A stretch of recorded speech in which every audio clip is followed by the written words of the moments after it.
Recorded on location at Aspen Ideas Health in Aspen, Colorado.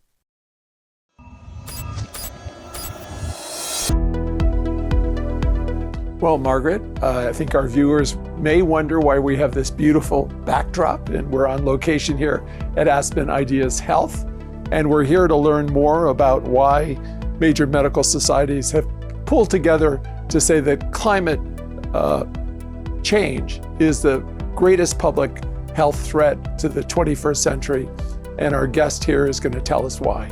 It's not like your patients are going to come to you and say, teach me about climate change. Definitely. What we need to do is infuse climate change into our counseling and guidance as it makes sense to do so. Dr. Lisa Patel is the Executive Director of the Medical Society Consortium on Climate and Health, and also serves as Clinical Associate Professor of Pediatrics at Stanford University School of Medicine. I personally kind of like, come for me. I'm here fighting for children. I'm here fighting for a livable future. So I'm not going to shut up. This is Conversations on Healthcare.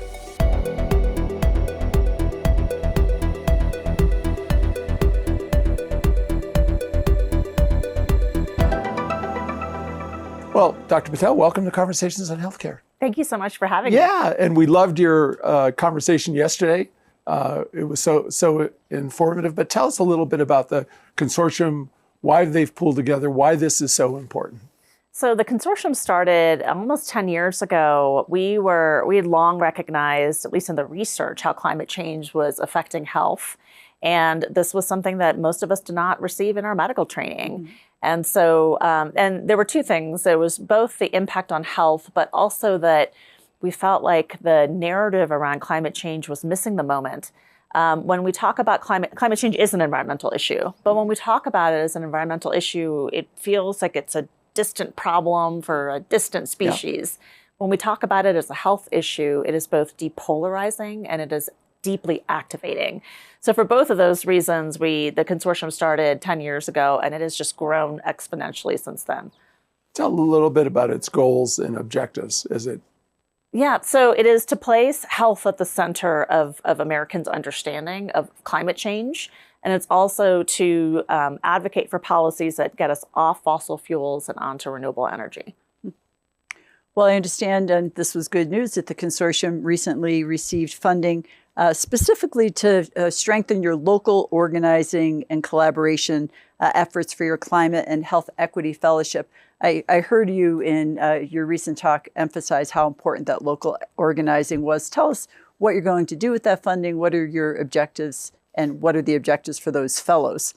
Yes, so we're facing two things. So we do have some funding to do local work. This is thanks to the Kresge Foundation that really understands how local a lot of these impacts are. We are, on the other hand, facing, because of the climate that we're in, our Climate, Health, and Equity Fellowship Program that trains doctors underrepresented in medicine, we've actually seen a contraction in that funding, unfortunately. Oh. And so we understand there have been so many conversations at Aspen Ideas that how important it is, especially as we think about health equity, that the physicians that are serving their communities look like their communities. Mm-hmm. And yet all the political forces are working against that in this moment. So this is to say we're still at it. And the work that we're doing is places like Fresno, California, has some of the highest air pollution burden in the country, and working with a physician that will be working there with local organizations to help raise the profile for how climate change and air pollution is affecting health. Yeah, go ahead. Just always, a challenge, right? People are in medical school or residency, and now you're saying local organizing. Maybe give us an example. Do you have any from your prior fellows even of what kind of group they go to and what they do to engage that group? I mean, it is a sophisticated challenge sometimes. Absolutely. To do that work. I'll give the example of Dr. Cheryl Holder. She's in Florida, and so she started to work with midwives, actually. Uh-huh. And as you can imagine, Florida is a challenging place to work on climate change, but a lot of the mothers that they're working with are facing things like extreme heat. Uh-huh. And we know that extreme heat is a driver for poor birth outcomes. So training midwives, training doulas on what the threats are and how mothers can stay safe is extraordinarily important. Great example. Thank you. You know, I'm just pulling the thread on your statement about the political environment that we're in. We weren't always in this. We somehow lost our way in terms of bipartisanship. I go back to the 20th century. We have President Roosevelt who starts the U.S. Forest Services. We have Nixon who sets up the EPA. We have H.W. Bush, who again puts the cap and trade in effect about acid rain. How did we lose our way in terms of bipartisanship? And how do we find our way back? Yeah, I mean, I think there's a lot happening right now to try to divide Americans. When you look at the polling, guess what? A majority of Americans want clean air. Majority of Americans want clean water.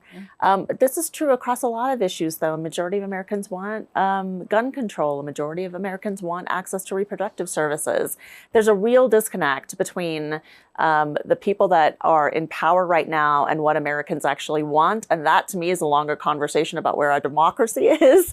But when it comes specifically to this issue, I will say a big part of this is the fossil fuel industry. They have borrowed from the playbook of the tobacco industry, and so they have sown distrust. A most recent example is this whole debate that happened over gas stoves. Right. There was a study that came out that showed that 13% of pediatric asthma cases in this country could be attributed to gas stoves.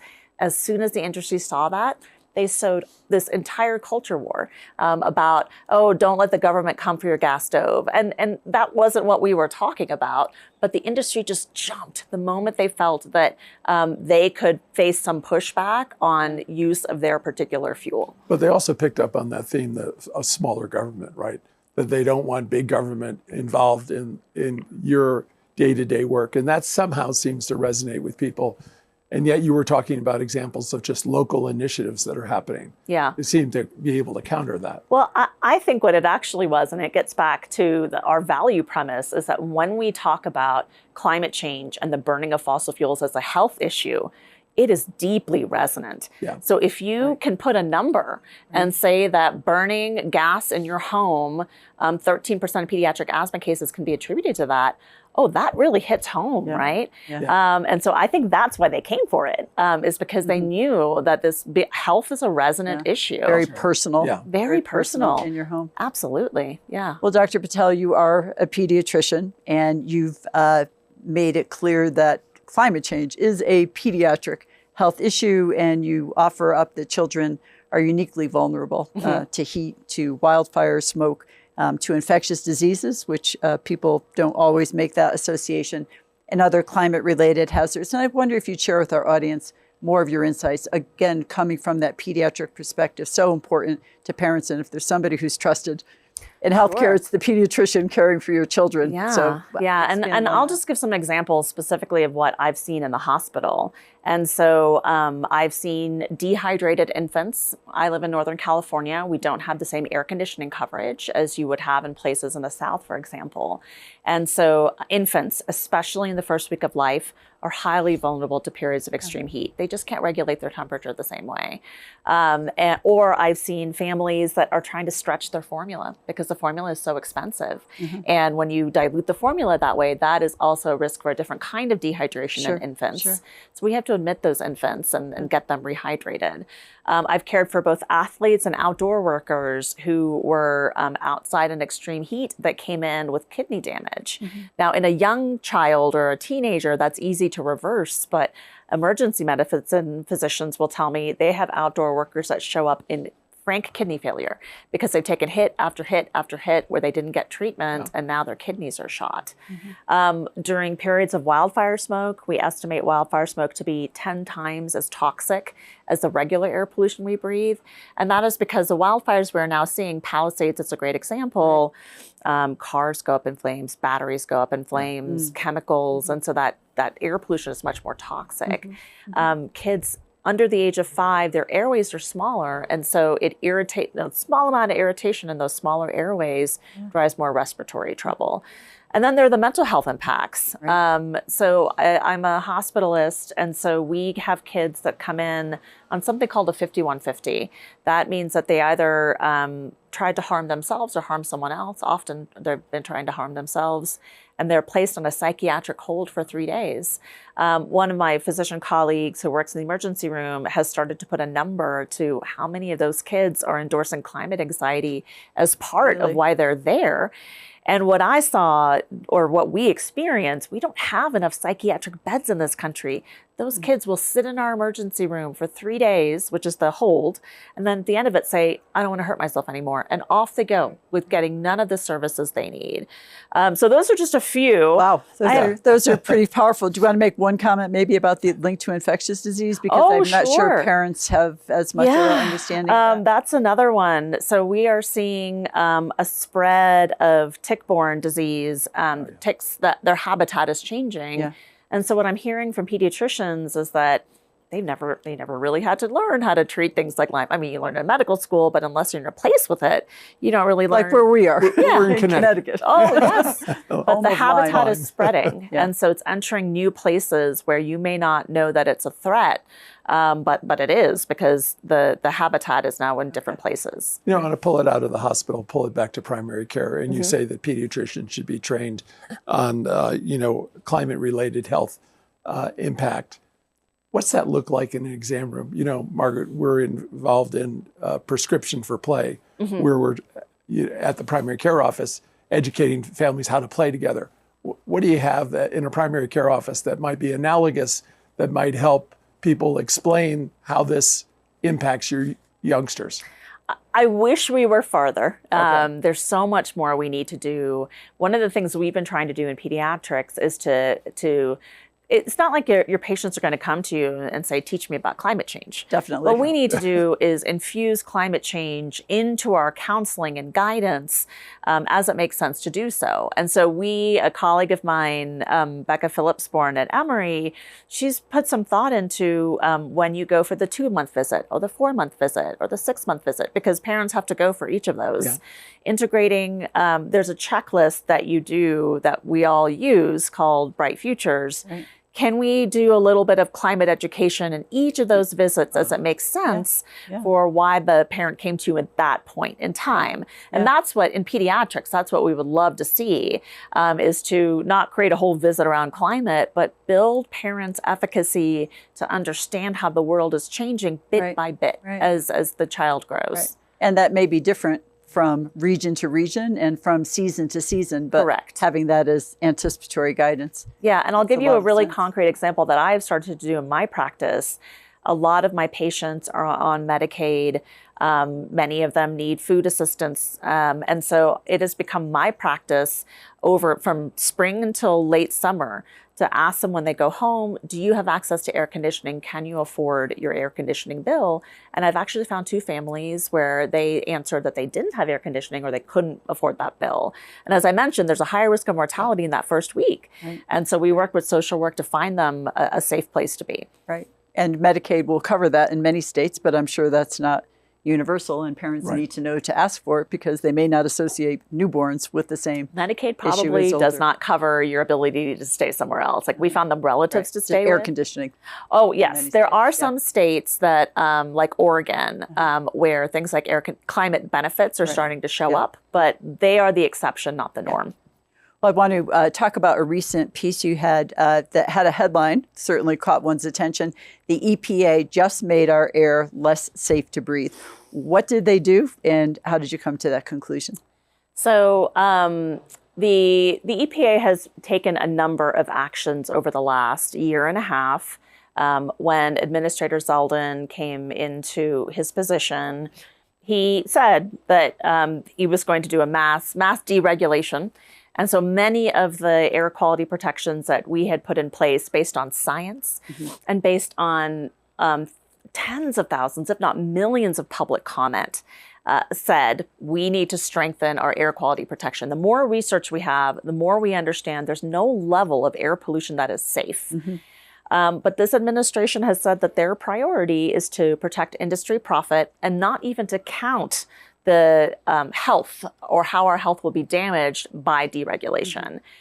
What I'm concerned about by the series of actions they've taken is that a child born today can likely expect to breathe poorer air quality than what we enjoyed. The Clean Air Act was a huge public health victory, hundreds of thousands of lives saved.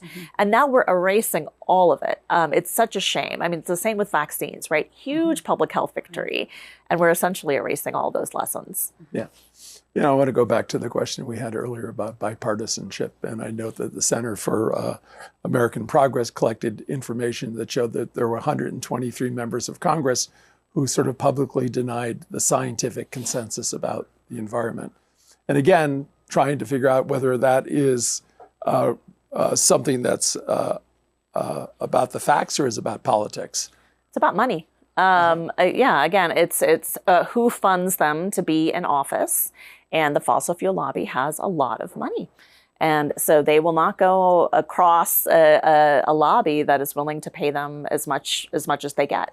That's what this is about. I mean, so much of health is about money. But I don't think you can have a conversation with a constituent where somebody says, boy, the weather keeps on changing. Yeah. Right? I mean, if you're down south now, all of the floods that are happening, 20 inches in an hour or whatever, I mean, I think people are noting, and you still think, they're not listening to their constituents. They're more influenced by the. Well, it's interesting. You have to find what I found in my conversations with lawmakers who might doubt or dismiss climate change.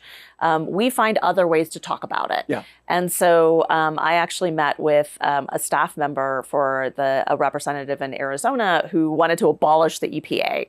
So I'm not sure, right? Like you would think that we don't have a place to start, but he also deeply believes in the rights of the unborn child.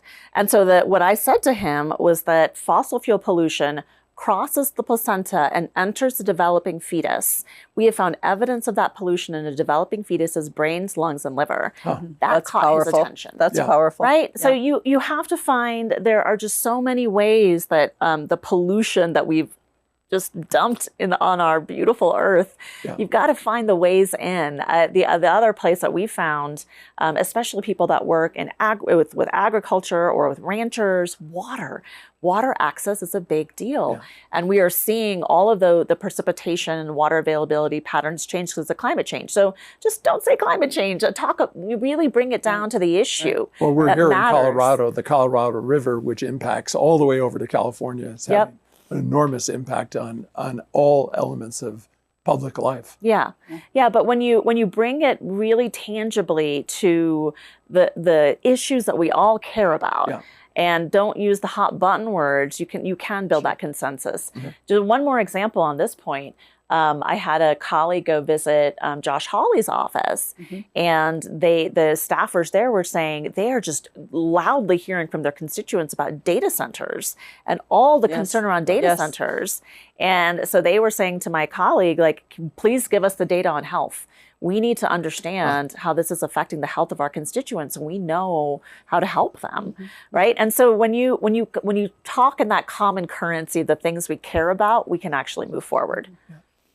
Well, Dr. Patel, one of your, I think, areas of national impact is through your service on the National Academy of Medicine Collaborative for Decarbonizing Healthcare. We heard from Dr. Zhao and you yesterday about that. Tell us, where's the responsibility going to lie here? We know what it's like to turn healthcare around on anything. You know, we say it takes 17 years to get a new idea, and we don't have 17 years. Yep. Is this going to be organizationally driven, accreditation regulator driven, and what's the role for a pediatrician in practice like yourself? What's the individual level there? Sure. And I think much like government at large, right, it's a little carrot and stick. You do a little bit of all of it. And so part of what we're trying to do is, as clinicians, you have to be board certified. And so we are trying to work it into board certification, into the exams that all physicians have to take to just make this education that you have to receive. Yes, from medical school through residency through your board certification. It's not easy, to your point. We've been at it for 10 years. Yeah, and recertification once you get certified. Correct. Because what we hear is, oh, there's already too much to pack in there. We can't pack in one more thing. And so what we need them to understand this is not one more thing. This is the thing that is the public health crisis of the 21st century. So it's really past time that we have to prepare people for it. At the same time, most physicians are getting their medical education credits, their CME. through conferences, through podcasts, lots of other ways. And so we really need to start targeting the places that are the highest traffic and then move out that way.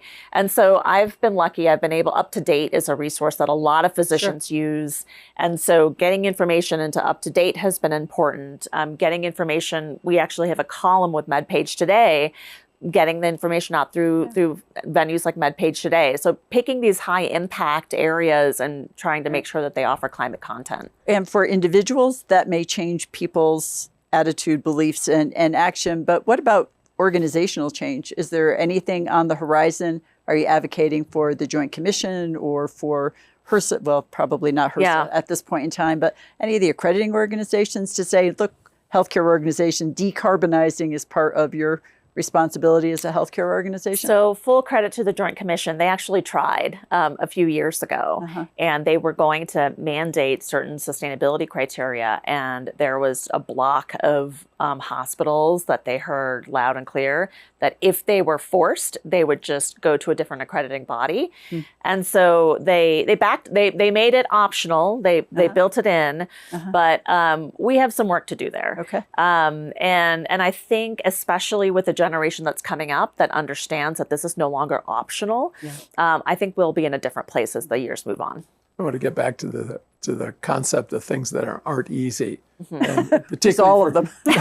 particularly as a scientist and as a physician, taking public stands on environmental issues where you're maybe being viewed as partisan.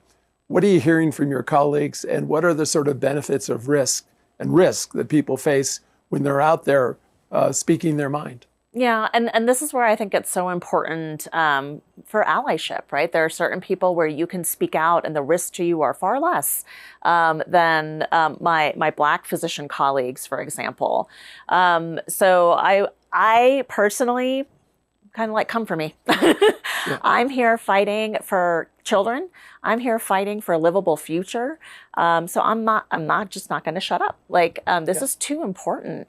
There are also colleagues of mine. I'm really grateful to, at my institution at Stanford Healthcare, they cheer me on. And so they're proud of the fact that I'm out there speaking out on these issues, because the language I use, again, is rooted in the values that we can all agree on. But to your point, there are things happening in other places. I have colleagues in Houston who are afraid to talk about climate change because they're afraid they're going to be fired. I have colleagues at other hospitals that are told that they can't speak to media, can't so much as write an op-ed right now because they don't want the administration's gaze on them. So yeah, it's tough, right? It's tough depending on what risks you yourself might be taking. And so I would say, for me at least, right, I'm in a context where I don't face those constraints, so I'm out there. Yeah.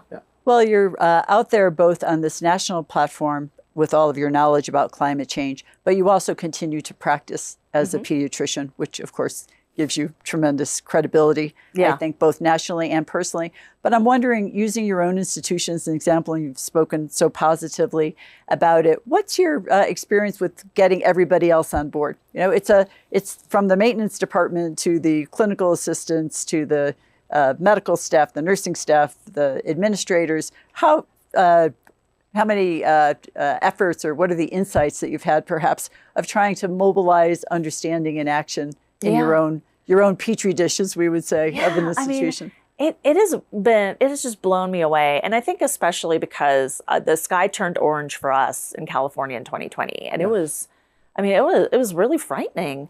And we've dealt with wildfire after wildfire. And so I would say in California, where I am, there is an understanding that things are changing at a really rapid and scary pace. And so when we first made the case and our CEO decided to invest more in a sustainability office, actually, a lot of it seemed to organically rise up. And a sustainability office within your institution. Within Stanford. I see. Yeah. And so everybody was excited when we started to talk about, the institution wants to take on sustainability. It didn't really take a lot of convincing because people could see themselves in the work. And 3 years down the line, after we've really fully funded a sustainability office, I went to a presentation about where it was.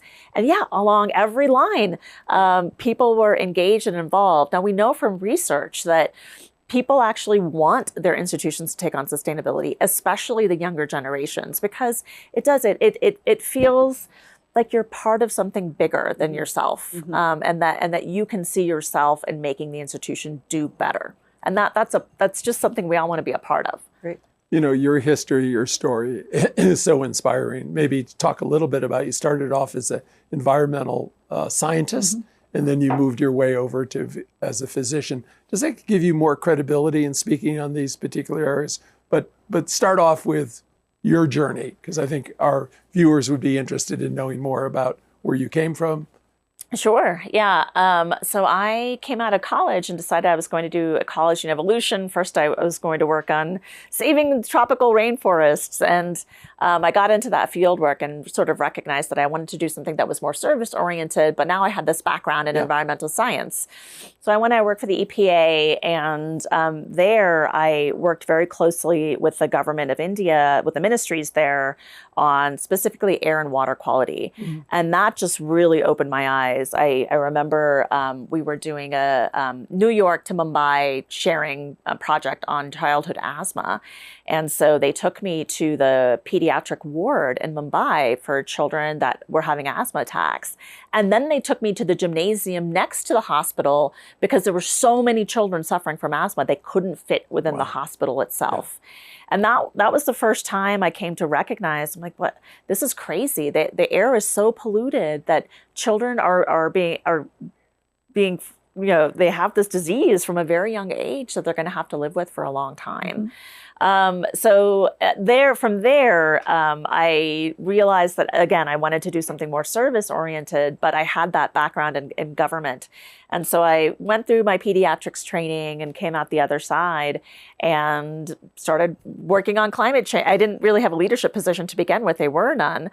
But the more the health impacts of climate change accelerated, the more organizations took it on, the more positions opened to do this kind of work. Well, you spoke about Mumbai. Here in the United States, I know you're involved with an organization, Undaunted K through 12, which advocates for climate-ready schools in the U.S. There's been quite a bit of conversation just in the last day or two. I've heard about our missed opportunity during COVID to really renovate our existing schools to be climate-ready. Tell me what you're thinking about with the Undaunted K through 12, part advocacy and education, but are you trying to make a push for that kind of organizing at the local level with school systems? Yeah, so I should say I'm on their board. I'm huge supporters for them, but it is them. They're the ones that are doing this absolutely fantastic work. And nationally? So I think their work right now has been really concentrated around California and Massachusetts. Okay. When the Inflation Reduction Act passed and there were tax credits that schools could take advantage of, there was a moment where they were working more widely across the country.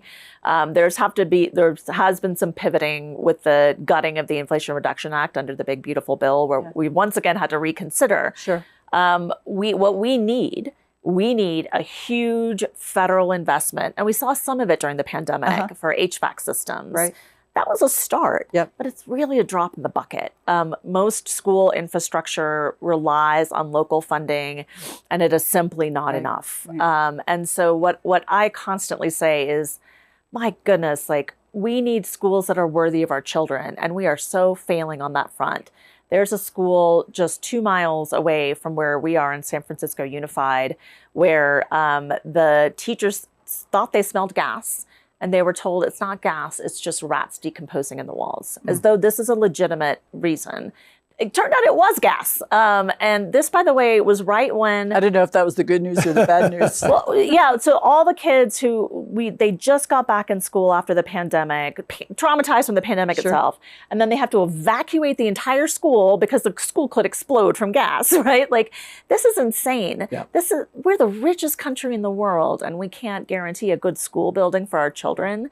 To me, it's a huge policy failure. A building worthy of our school children. Balance off the despair with hope. What do you see out there that gives you excitement? Everyone who's activated. I cannot, I won't even look at my inbox. I usually try to keep up with my inbox, but my goodness, like I get so many emails from students, doctors, nurses all around the country who want to do something. And I feel a great amount of privilege that they reach out to me and I'm like, okay, go here, go here, go here. Because there's so much we can do. I mean, things like green spaces for children. So good for their learning, so good for their socio-emotional development, and hopeful, right? There are just so many solutions. Great. Oh, great. Thank you, Dr. Patel, for this engaging conversation. We'll continue to follow your work. Wonderful. Thank you so much for the opportunity. This copyrighted program is produced by Conversations on Healthcare and cannot be reproduced or retransmitted in whole or in part without the express written consent from Community Health Center, Inc. The views expressed by guests are their own, and they do not necessarily reflect the opinion of Conversations on Healthcare or its affiliated entities.